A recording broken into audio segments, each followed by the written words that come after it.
tengo ansiedad, no puedo dormir, hay una incertidumbre en el ambiente, estoy preocupado, no sé qué hacer. ¿Qué hago cuando estoy en medio de una crisis o estamos en medio de una crisis, como por ejemplo la que se vive ahora en Venezuela con las elecciones presidenciales? Ansiedad, incertidumbre, desesperanza. La gente en las redes sociales. Yo soy periodista y he estado cubriendo los hechos, pero también en las redes sociales lo he visto y me han escrito incluso diciéndome: Eduardo, no puedo dormir, me siento muy mal, no sé qué hacer. Estoy con Melissa, que es psicóloga, y quiero que ella nos diga cómo identificamos la ansiedad con la preocupación en una crisis como la que está viviendo Venezuela en estos momentos. Bien, es importante que entendamos que no podemos esperar en contextos difíciles no sentirnos mal, no sentirnos preocupados, no sentirnos ansiosos, ¿no?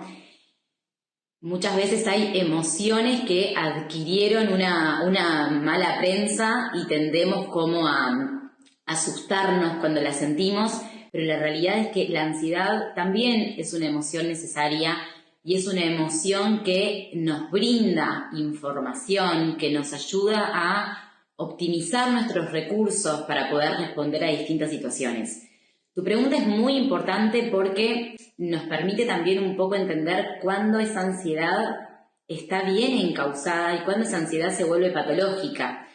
Y de manera simple podemos pensar que cuando de pronto ya la ansiedad, en vez de ayudarnos a organizarnos, nos desorganiza, cuando en vez de ayudarnos a tomar de nuestros recursos, incluso de nuestra manera de pensar, de nuestra estrategia, incluso conectarnos con emociones también positivas que nos puedan ayudar a superar los momentos difíciles. Cuando eso no pasa y tenemos desorganización, exceso de activación, ¿no? Y sentimos que ni la mente, ni nuestras emociones, ni nuestro cuerpo, ¿no? Están pudiendo trabajar juntos con nosotros, ahí ya nos damos cuenta que estamos ante una ansiedad que es patológica, ¿sí? Y empieza a interferir, ¿no? con nuestras actividades, ¿no? Empieza a interferir con nuestra vida, pero eso lógicamente lo vamos a poder evaluar con el transcurrir del tiempo, ¿no? Para decir que algo es patológico no solamente lo vamos a medir por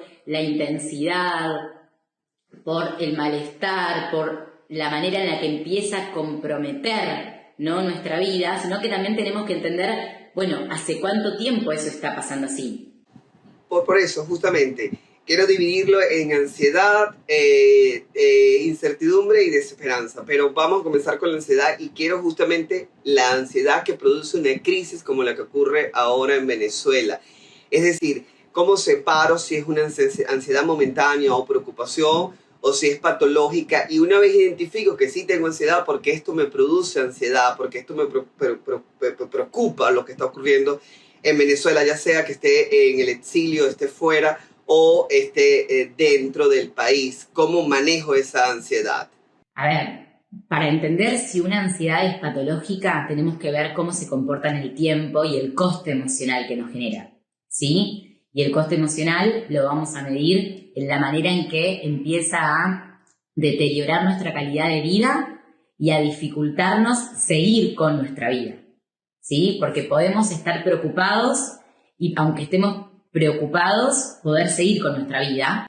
Y cuando eso no pasa y se empieza a deteriorar cada vez más nuestra calidad de vida y eso se mantiene en el tiempo, ahí ya podemos empezar a considerar que no estamos no estamos lidiando con esa ansiedad positiva que nos ayuda a optimizar recursos, sino con una ansiedad patológica que ya viene a desorganizar y a generar un impacto negativo en nosotros. ¿Qué hacemos, no? En primera instancia, tenemos que entender que si estamos sintiendo esto hace poco tiempo, no tendríamos que precipitarnos a decir estoy sufriendo un trastorno de ansiedad, porque para eso necesitamos más tiempo y necesitamos seguramente que alguna persona, ¿no? externamente también nos pueda ayudar a ordenar las cosas que nos están pasando. Por eso, teniendo en cuenta, ¿no? los hechos recientes, lo primero que les puedo decir, ¿no? es normal que sintamos preocupación, es normal que sintamos ansiedad. Y la ansiedad no se siente bien, ¿no?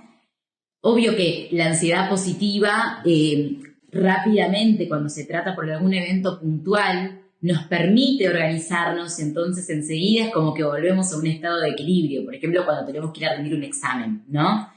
Pero entendamos que estamos hablando de un escenario, ¿no? Que día tras día sigue poniéndonos en situaciones desafiantes. Por lo tanto, vamos a sentir por momentos que los pensamientos se aceleran. Puede ser que también haya ciertas tendencias en nuestra forma de pensar que si no las advertimos también tengan un impacto emocional más fuerte, ¿no? Muchas veces empezamos a polarizar las cosas. Nuestra mente deja de estar clara cuando estamos expuestos a tanto tiempo de tener que lidiar con tantas batallas a la vez, ¿no? La mente, lógicamente, puede empezar a desacomodarse. Ciertamente hay algo que dice la psicología o los psicólogos, que hay que estar pendiente de las necesidades básicas en momentos de crisis, dormir bien, comer bien, pero justamente eso es una de las cosas que como los venezolanos, sobre todo en estos momentos que están pasando por muy mal momento en nuestro país, no estamos durmiendo, ya sea porque estamos preocupados por lo que está pasando, porque queremos saber qué está pasando, porque simplemente no podemos dormir. ¿Cómo hacemos para esas necesidades básicas, para cubrir esas necesidades básicas en un momento como este, en el que simplemente no lo podemos hacer porque estamos completamente preocupados o ansiosos? Sí, creo que lo primero es quizás desafiar esa creencia. Por más que estemos pasando un mal momento, ¿no? Hay principios básicos que no se negocian, porque así funciona nuestro cuerpo, ¿no? Vamos a necesitar alimentarnos. No, creo que en este momento hay que ajustar expectativas y no demandarnos cosas excesivas que no podamos alcanzar, ¿no? Si una persona obviamente está pasando un momento tan difícil, yo no sé si me atrevería a decirle dormí 8 horas, hace 4 comidas, pero sí pasos que nos permitan acercarnos a eso. Porque la realidad es que podemos estar ante escenarios donde el sufrimiento sea inevitable y lo que empezamos a trabajar es, ok, si el sufrimiento es inevitable, ¿cómo sufro? ¿No? Si yo sufro haciendo cosas teniendo conductas en las que no cuido mi calidad de vida, posiblemente ese sufrimiento se sienta más. Entonces, es cambiar un poco la mentalidad bien, cualquier acción, por chica que yo pueda tomar, acción por pequeña que parezca, pero que me conduzca a un principio básico que sé que funciona, va a ser muy valioso. Entonces, intentar dormir un poco más, ¿no? Intentar quizás en un determinado horario decir, bueno, ya no voy a ver más noticias, sí, voy a tener este autocontrol de corro el celular y voy a intentar preparar el escenario para poder dormir, ¿sí? El poder decir, bueno, no, estoy muy nervioso, no tengo ganas de comer, pero por lo menos voy a tratar de hacer 2 comidas por día, ¿no? Este ajuste de expectativas es necesario porque si no estamos descansados, si no podemos comer, si no tenemos incluso un momento en el día donde quizás caminamos, nos da el aire fresco, hacemos un poco de ejercicio, nuestro cuerpo no nos puede acompañar en esta tarea tan difícil que tenemos que pasar cuando sufrimos, ¿no? El cuerpo nos acompaña en ese sufrimiento. Y si a nuestro principal aliado lo empezamos a debilitar, ¿no? Se nos va a hacer todo más difícil. Aquí quería decir que esto es una mini terapia.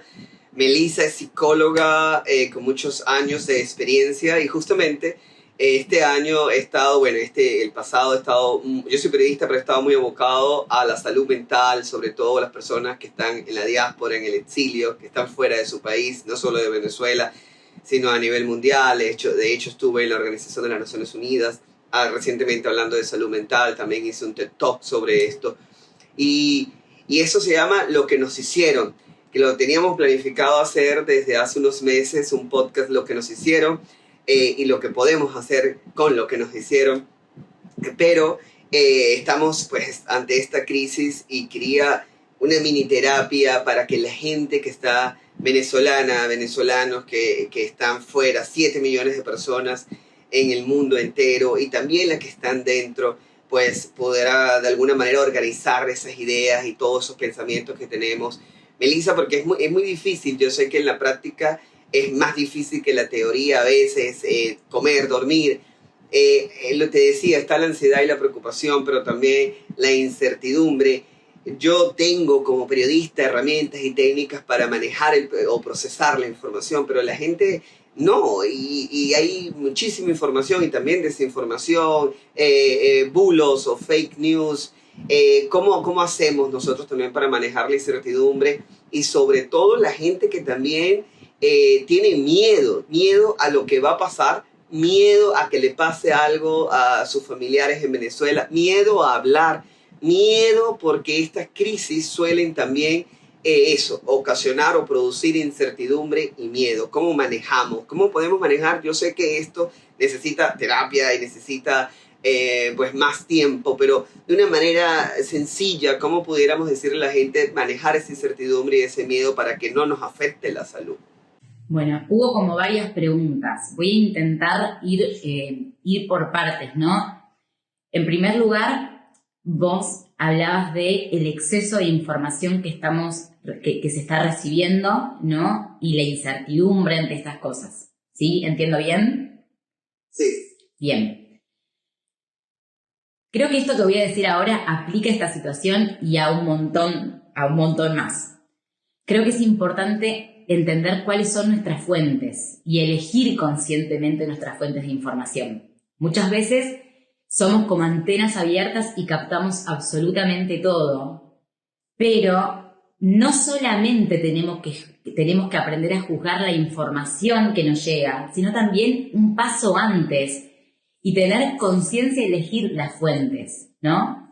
A ver, te pongo un ejemplo. Hace poco también hubo situaciones de elecciones, ¿no? En mi país, y hubo un momento donde hubo quizás ciertos diarios. ¿Cuál es tu país? Porque Argentina. Yo soy argentina y también, bueno, vivimos situaciones difíciles y hubo un momento donde dije, bueno, voy a elegir conscientemente qué medios voy a dejar que me informen, ¿no? Y lógicamente, después de elegir qué medios o qué comunicadores me van a informar, incluso la información que llega la voy a juzgar, ¿sí? Tenemos que tener cuidado con tomar posturas tan pasivas en esos momentos, porque si no es como que nos llevan, la información nos lleva. Y toda información nos va a generar un trabajo interno muy grande de gestionar lo que emocionalmente eso está despertando en nosotros. Y si estamos inundados de información, no vamos a poder llegar a gestionar, a digerir toda esa información. Por eso, quiero ser clara en esto de elijamos conscientemente fuentes, tomemos medidas con eso, elijamos conscientemente qué comunicadores voy a escuchar, qué medios voy a escuchar, ¿no? Y esto lo digo en general, ¿no? En general creo que es muy importante que elijamos conscientemente esas cosas. No que nos cerremos a escuchar otras cosas, pero creo que también hay tiempos de apertura y hay tiempos donde tenemos que tener decisiones más establecidas. Hay momentos de nuestra vida donde podemos estar más receptivos a escuchar distintas fuentes, pero cuando estamos sufriendo y contamos con poca energía para digerir las cosas que están pasando, quizás necesitemos ser más selectivos. Son tiempos, no lo digo como forma de vida, sino como siendo entendidos en temporadas y tiempos, ¿no? Ok, si estoy pasando una temporada tan difícil, quizás este es tiempo de ser más enfocada bueno, elijo informarme a través de estos canales. Después juzgo la información y también cuánta información en este momento puedo digerir. Creo que muchas veces estamos en tiempos de tanta información, ¿no? Que nos cuesta entender que podemos llegar a necesitar moderar con cuánta información podemos tolerar. Y el miedo y la incertidumbre, que son las otras preguntas. El miedo y la incertidumbre. A ver, creo que lidiar con la incertidumbre es de las cosas más difíciles que hay. Queremos tener control, ¿no? Queremos tener control de lo que va a pasar en nuestra vida en una semana. Queremos tener control de lo que va a pasar en nuestro país en los próximos años. Es completamente lógico querer tener ciertos niveles de control, ¿no? Pero cuando la incertidumbre aumenta, es tan difícil poder entender todo lo que nos pasa por dentro. Yo creo que una de las cosas fundamentales es movernos poco a poco, ¿no? En este proceso de duelo, porque quizás tanta incertidumbre también tenga que ver con que estamos transitando un duelo, ¿no? Para todas las personas que no estén conformes con lo que ha pasado, obviamente están viviendo un duelo, y ese duelo trae un montón de incertidumbre.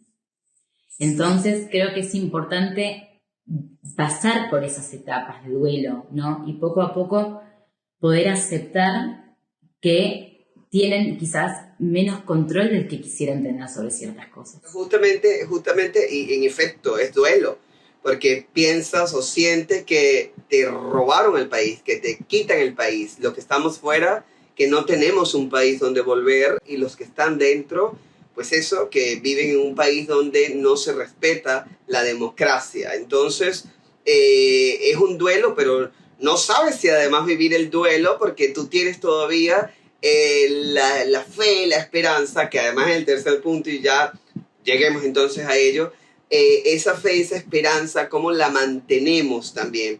Porque si ciertamente hay un duelo, hay una pérdida allí, no la queremos aceptar o no deberíamos aceptarla. Entonces no hay que rendirse tan rápido. De hecho, se habla mucho de una fe, de una lucha de fe, una lucha espiritual, una lucha psicológica. Esto incluso y lo dicen los líderes de la oposición como María Corina Machado. ¿Cómo se come una lucha psicológica, una lucha espiritual?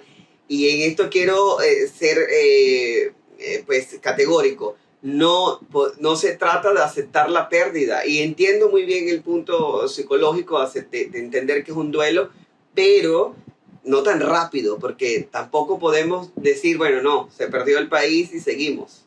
Al menos los venezolanos. Entonces, igual hay que tener cuidado con esto, ¿no? Hay que tener cuidado con esto. Aceptar no es estar de acuerdo. ¿Sí? Aceptar no es estar de acuerdo. ¿Sí? La aceptación radical de la que hablamos es un proceso, ¿no? Por eso también hay que entender que no es que uno llega a una aceptación radical de un día para el otro. Eso es un proceso que nos puede llevar a cada persona a distintos tiempos, ¿sí? Cuando yo me refiero a aceptar es que objetivamente algo que está sucediendo, ¿sí? Entiendo que está sucediendo, se acomoda esa nueva realidad adentro mío. Y a partir de esa aceptación yo puedo tomar medidas, y la medida no tiene por qué ser estar de acuerdo o acomodarme a esos hechos. Pero hay situaciones que están ocurriendo que si yo no las acepto no puedo trabajar con esas cosas. ¿Se entiende? Sí. Si yo sigo luchando con la idea de que eso está sucediendo, quizás estoy gastando mucha energía en una parte de la batalla, ¿sí? Que es inevitable quizás, pero que esa energía quizás tengo que ponerla en otras instancias. En estos momentos, cuando en la situación del país que están atravesando, ¿no?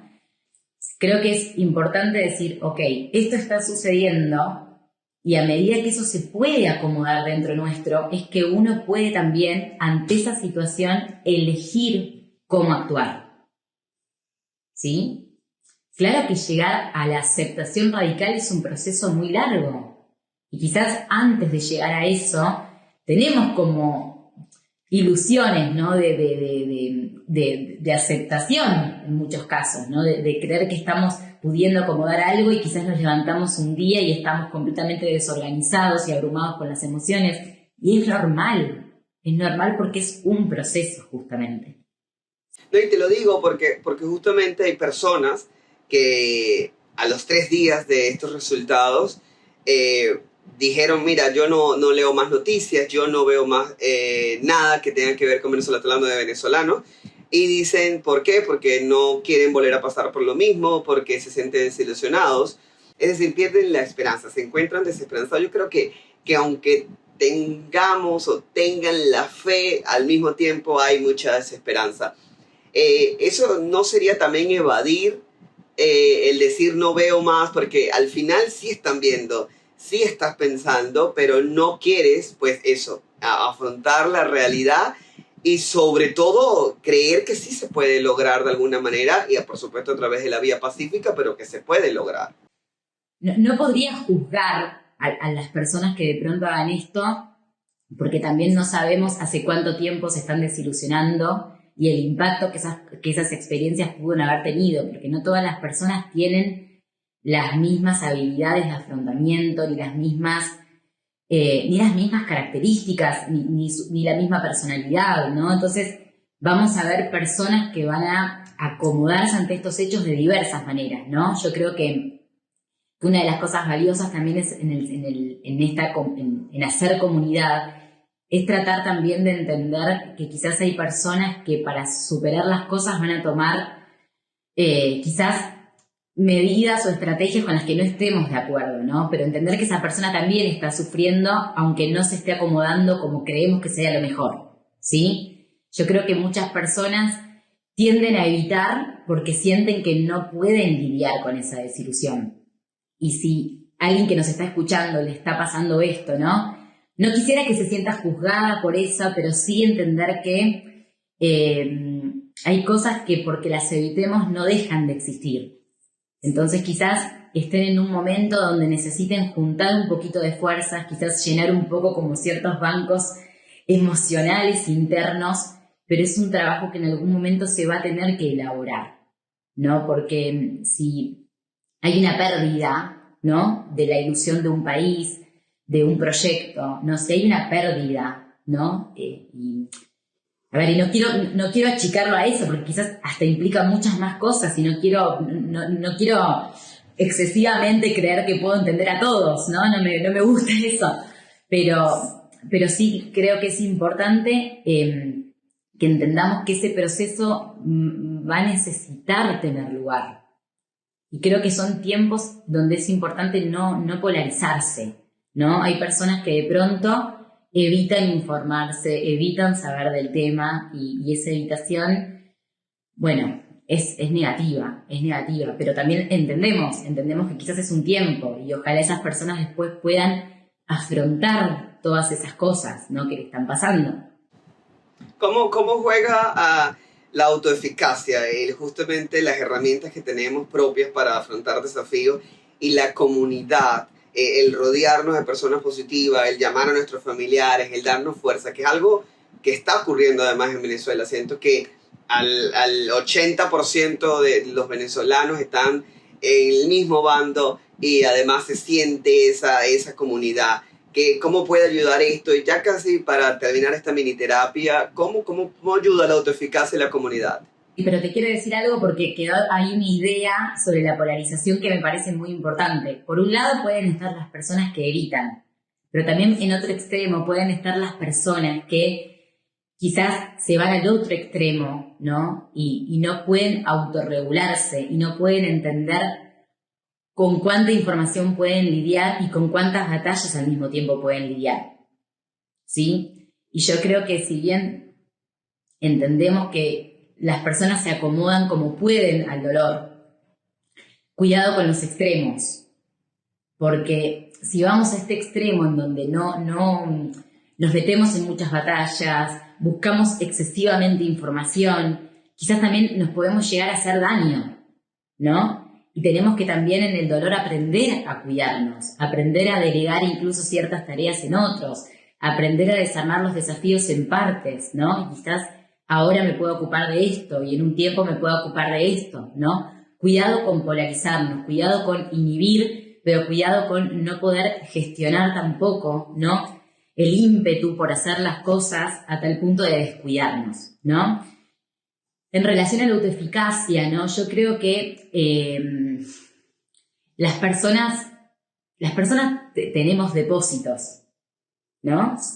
Nosotros hablamos hace un tiempo de eso justamente. Las personas tenemos depósito, ¿no? Tenemos, creo que hay una gran pista sobre nuestros mecanismos, sobre nuestras maneras de poder afrontar las situaciones que tienen que ver con la brújula que nos dan nuestros valores, lo que valoramos en la vida, lo que nos parece importante. Eso sin dudas nos va a llevar a leer determinadas cosas, a buscar determinadas herramientas, ¿no?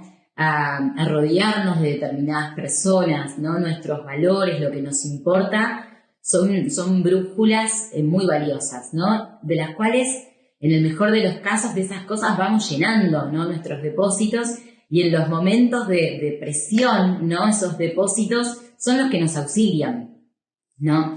Entonces, lógicamente, para aquellas personas que hayan hecho más trabajo en esa dirección, ¿no? De conectarse con aquello que valoran en la vida, ¿sí? Desde distintos ámbitos, ¿no? Y se hayan nutrido de esas cosas, quizás ante las situaciones de crisis tengan más recursos que otras, ¿sí? Hablabas también de lo espiritual, y lo espiritual es algo muy importante. De hecho, parte de las técnicas de tolerancia al malestar, ¿no? Para aquellas personas que le dan importancia a la espiritualidad en su vida, es también practicar la oración. Pero en serio, si no crees, porque hay personas que no creen en Dios o no tienen religión, aunque esta lucha se habla, y además Venezuela es un país donde hay bastante gente que cree en Dios, pero es una lucha que se dice psicológica y espiritual. Pero ¿y si no crees o tienes la fe rota? Porque eso, esto lo hablaremos en otros episodios, pero sí, porque además sientes que no tienes un país donde volver, o la gente que está allá no se quiere ir del país, se siente defraudada. Es inevitable incluso a veces llegar a esa polarización de la que hablabas. Entonces, ¿cómo haces si no crees o tienes la fe rota justamente para mantener esa espiritualidad y sobre todo a nivel psicológico decir, mira, sí, sigo creyendo y sigo adelante? Sí, a ver, hay que entender también que la espiritualidad puede significar cosas distintas para cada persona, ¿no? Esto es bastante amplio, pero bueno, cuando uno habla de espiritualidad, entiende que quizás no todos estamos pensando exactamente lo mismo. Sí, estos depósitos, ¿no? Donde esos depósitos que muy factiblemente no se llenen con las cosas que por nuestros valores vamos a buscar, puede pasar que los hayamos usado quizás en determinadas situaciones y que hayamos llegado a un punto donde sintamos que no tenemos más nada para dar, incluso a una lucha, ¿no? Yo creo que ahí salva mucho la comunidad. Porque como las personas vamos pasando por distintos procesos, por distintas temporadas, ¿no? Quizás también nos podamos encontrar con una persona que está en una temporada donde está más inspirada, y quizás nos podamos apoyar, ¿no? en esa persona que tengamos cerca, que de pronto nos puede ayudar a clarificar nuestra mente, ¿no? Yo creo que la comunidad tiene algo hermoso, que no es lo mismo sufrir solo que sufrir acompañado. Y no es lo mismo solamente contar con nuestras ideas, que poder aprender e inspirarnos de otras personas. Yo creo que muchas personas, quizás en sus familias o en sus ámbitos sociales, quizás acostumbraron a ser ciertas guías, ¿no? emocionales, y quizás en este momento no puedan serlo. Y también tenemos que prestar atención a quién sí puede serlo. Hay nuevas personas también que se levantan con frescura, con espontaneidad, con distintas ideas, sin importar la edad, ¿no? Grandes, chicos, ¿no? Creo que está bueno identificar también en los momentos de dolor quién está teniendo ciertas ideas más claras. Y seguirles, ¿no? Exacto. Quieres decir, escucharles. Yo creo que algo que es valiosísimo, que a mí me sirve un montón, es detectar qué personas tienen verdad. No que tengan razón, no, qué personas tienen verdad, qué personas tienen... Una verdad que no funcione, además. ¿Qué personas realmente aportan a mi vida? ¿Qué personas, cuando las escucho, me generan algo, ¿no? Porque eso tiene que ver con cierta autoridad. Hay una misma frase que te la puede decir una persona u otra y se siente totalmente distinto, porque si vos, una persona, reconoces que hay cierta autoridad, que hay ciertos terrenos ganados, que hay cierta coherencia, sus palabras te van a atravesar diferente. Entonces quizás cuando estás muy, muy desanimado, entendamos que somos seres sociales, que podemos hacer comunidad y podemos incluso encontrar en otras personas cierta claridad que nuestra mente quizás hoy, en este momento, no tiene. Sí, y eso, para cerrar, esta última pregunta coincide con lo que estás diciendo. Estrategias, mecanismos, que tú nos puedas decir, tipo, no para simplificar, pero en este momento de crisis, como lo estamos diciendo desde el principio, que tú digas, esto puedo hacer para manejar el estrés, para manejar la preocupación, para manejar la incertidumbre, para manejar la esperanza, respirar, ir al parque, caminar, esencial para manejar este momento. Bien, bueno, ante todo pido disculpas para el que escuche esto y diga, esto es demasiado simple. Lo sé porque no todo funciona para todos y estos tips van a venir con el mayor de los respetos, ¿no? Es muy difícil hablar para muchos, pero creo que hay algo que es muy útil, que es ordenarnos. No es lo mismo un dolor ordenado que desordenado.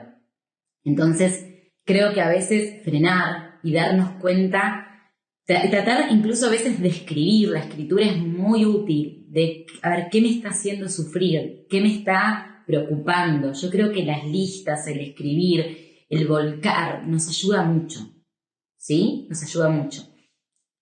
Después, por otro lado, voy a volver a poner énfasis en esto. Hay cuestiones básicas que yo creo que no tenemos que negociarlas, necesitamos cuidarnos. Cuidar nuestra alimentación, tratar de velar por nuestro descanso, ¿sí? Y tratar de entender si hay hábitos que estoy teniendo, ¿sí? Que no me estén ayudando, ¿no? A veces, por ejemplo, no es lo mismo compartir sentimientos, compartir emociones con otra persona, que de pronto quizás entrar en charlas donde quizás estoy rumiando, encadenando pensamientos negativos con otro, no es lo mismo. Aprendamos a detectar también conversaciones de calidad, de conversaciones donde quizás hay una queja que termina generándonos más desesperanza. A veces conectamos con la desesperación de otra persona, con la ansiedad de otras personas y nos hace peor. Entonces también es conveniente entender quién va a ser mi red de apoyo en este momento de sufrimiento. Y no lo digo desechando a ninguna persona, pero sino también tenemos que aprender a, bueno, con qué personas va a ser conveniente para mí hablar ahora. O si esta persona está muy desorganizada, bueno, quizás con esta persona tenga que hablar un poco menos porque me termino contagiando de esa ansiedad. La caminata, por ejemplo, ¿no? Yo creo que hay algo que tenemos que entender, que el ejercicio físico tiene muchísimo impacto. Hace muy poco una psiquiatra explicaba, ¿no? Que hacer actividad aeróbica 3 veces por semana, ¿no? Tiene en nuestro organismo un impacto similar a una dosis baja, media de ciertos antidepresivos, ¿no? Este dato que estoy tirando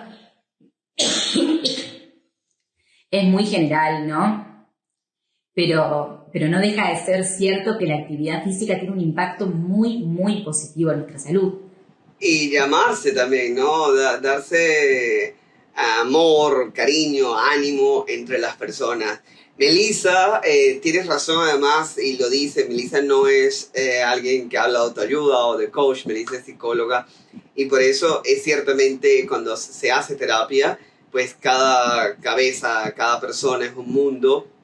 Esta mini terapia es como de una manera general, iremos afrontando o hablando de estos temas en otros episodios de una manera más profunda. Esto se llama Lo que nos hicieron porque Jean-Paul Sartre dijo, ¿qué hacemos con lo que nos han hecho? Y nosotros hemos decidido además, con lo que nos hicieron, ¿qué haremos? Para terminar, Melissa, en esta crisis, por ejemplo, ¿qué hacemos? O sea, con lo que nos hicieron, que no validan de pronto los resultados reales. ¿Qué puede hacer el venezolano? ¿Qué puede hacer el ciudadano que se siente defraudado con eso que les hicieron o que nos hicieron a los venezolanos? pienso en esto, ¿no? Y lo que haremos con eso, ¿no? Esa frase me resuena, ¿no? Tan intencional puesta en el nombre de este podcast. Creo que cada persona va a tener que pensar de qué manera quiere responder ante esto. Yo creo que es una pregunta muy personal y que los valores personales, lo que nos importa, lo que valoramos en la vida, va a ser la gran brújula para elaborar una estrategia, ¿no?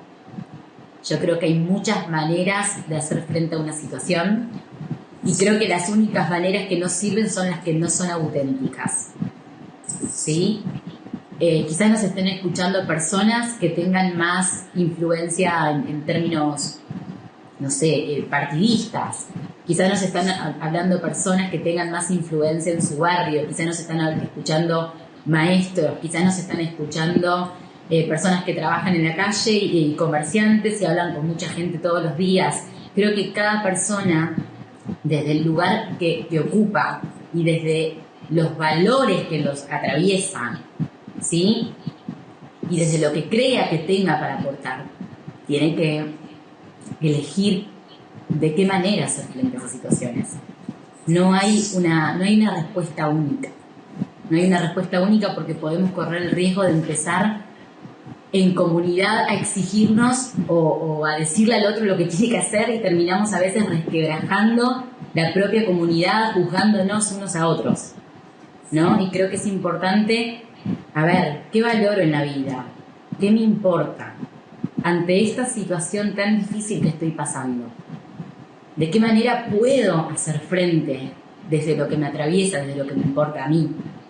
¿Qué puedo darle al otro, ¿no? Desde lo que yo tengo, ¿no? Por ejemplo, vos acá, Eduardo, estás haciendo un aporte, ¿no? de información. Estás preocupado porque tu gente pueda escuchar información sobre cómo sobrellevar un mal momento. Ese es tu aporte en este momento. Nuestro aporte. Nuestro aporte. Yo me uno a esto, obviamente.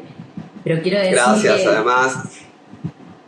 Que habrá personas que quizás no tengan el alcance como para ponerse a comunicar, pero puedan hacer otra cosa en un barrio, ¿no? Puedan consolar a una vecina, puedan ir a visitar a un familiar, puedan ayudar de otra manera, ¿no? Y yo creo que estos son momentos donde la comunidad puede surgir. Se fortalece. Sí, y yo justamente ese también es mi cierre con lo que nos hicieron, lo que podemos hacer, creo yo, es seguir creyendo en la democracia, seguir creyendo que es fundamental el respeto a los derechos humanos y además esa profunda convicción histórica que tenemos los venezolanos por la libertad y que es tan importante para nosotros y que tenemos que seguir defendiéndola, tenemos que seguir creyendo y fortaleciéndonos como comunidad. Esto nos fortaleció además como país, como personas que estamos buscando un mejor futuro y para todos, para los que estamos fuera, los que están dentro. Así que nada, mucho ánimo, busquen ayuda, estén muy pendientes de su salud mental y aquí estaremos en Lo que nos hicieron. Yo soy Eduardo, ¿y tú quién eres? Melissa de Mester, y lo que nos hicieron y lo que hacemos con eso. Y lo que haremos con ellos también. Lo que haremos. Nos vemos pronto. Bye bye.